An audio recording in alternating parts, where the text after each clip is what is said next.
I work night shift at a Skinwalker radio station. There are strange rules to follow. I've always loved late nights.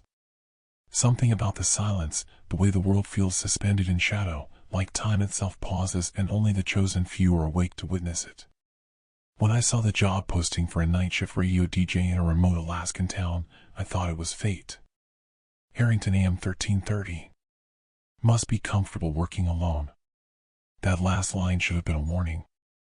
The station squatted on the edge of endless pine forest, a squat concrete block with a sagging metal roof. A single antenna stabbed skyward, rusted and creaking in the wind. Inside, it smelled like dust and burned wires, every surface covered in yellow papers, tangled cords, and tape reels older than I was. Carl, the day manager, was waiting for me. Wiry, sharp-eyed, with a permanent twitch in his cheek.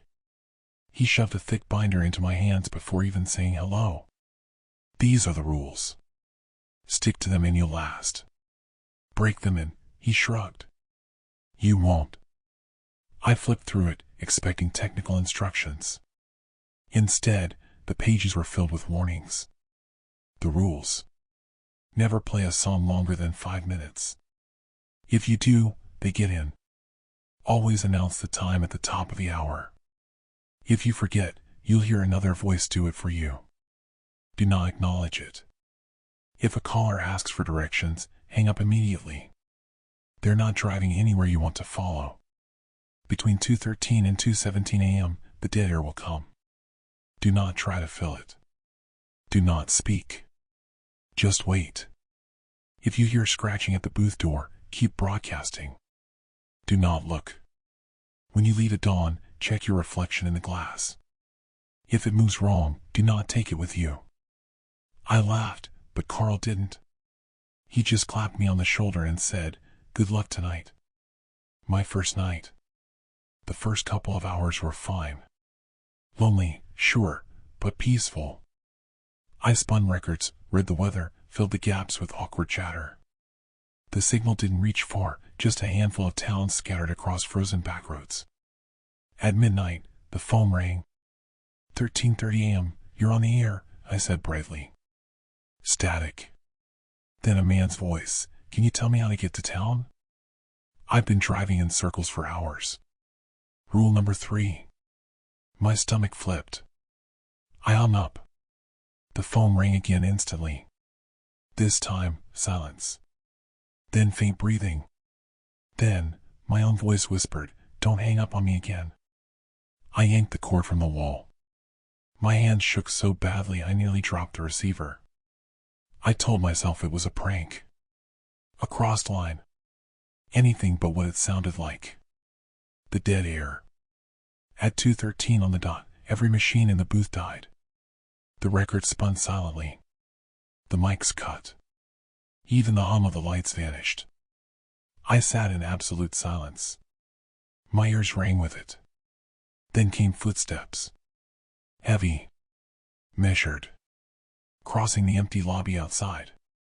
They stopped at the booth door. Scratching followed, long, deliberate claws dragging against wood. I gripped the console until my knuckles turned white.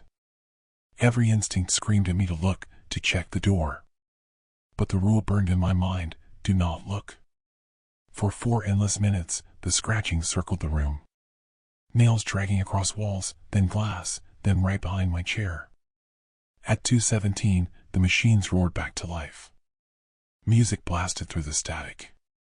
The scratching stopped. I didn't breathe again until dawn.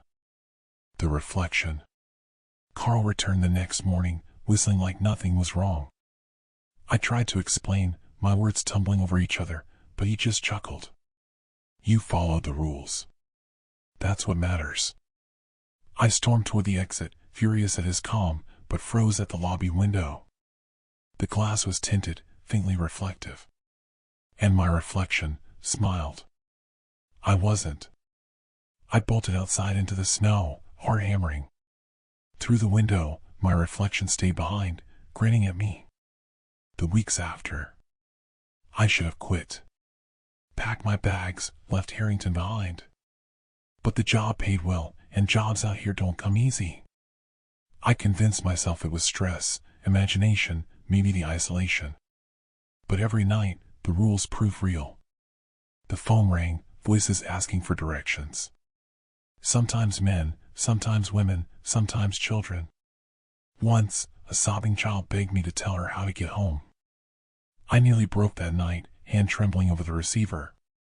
But I remembered the whisper in my own voice and slammed the phone down. The dead air always came. Always with footsteps, always with scratching.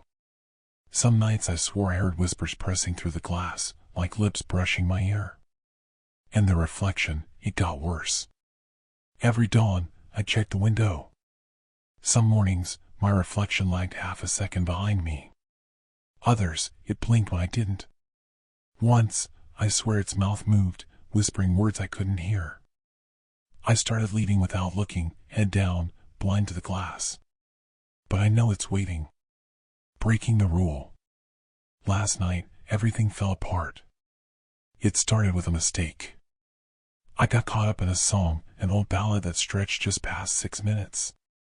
I wasn't paying attention. At 4:01, the studio went ice cold. The record slowed, the voices on it stretching into low, guttural moans. The walls groaned like something pressed against them from outside. The scratching came, but this time it wasn't just at the door. It was everywhere. Walls. Floor. Ceiling. Like claws raking from every direction. The phone rang. Over and over, louder each time, until it was a shrill scream in the room. I answered without thinking. Hello? Static. Then, clear as day, we're here now. Every light in the booth shattered. In the darkness, I saw them, shapes moving just beyond the glass. Long limbs, twisted bodies, faces flickering between strangers and people I loved. My mother. My father. Friends from years past. They pressed against the glass, mouths opening in perfect silence. Then one of them stepped forward. My reflection. It pressed its palm to the glass. I watched in frozen terror as the glass rippled like water. Its hand slid through. It reached for me. I don't remember leaving the station. I just remember snow, darkness, and the sound of my own voice calling after me. Don't leave me behind. Now. I'm writing this from my uncle's cabin. I haven't gone back to the station. I don't know if Carl is still there, or if he was ever real to begin with. But I can hear the static, faint under the wind, the signal of 13:30 a.m. bleeding through even when no radio is turned on. And the glass in my cabin, the mirror above the sink, the dark window by my bed, doesn't show me anymore. It shows him. My reflection. Smiling. Waiting. And I know it's only a matter of time before he climbs through. So if you're ever driving lonely back roads late at night, and your radio catches a faint signal, Harrington AM 1330, turn it off. Don't listen. Because if you do, you'll hear my voice. And it won't be me.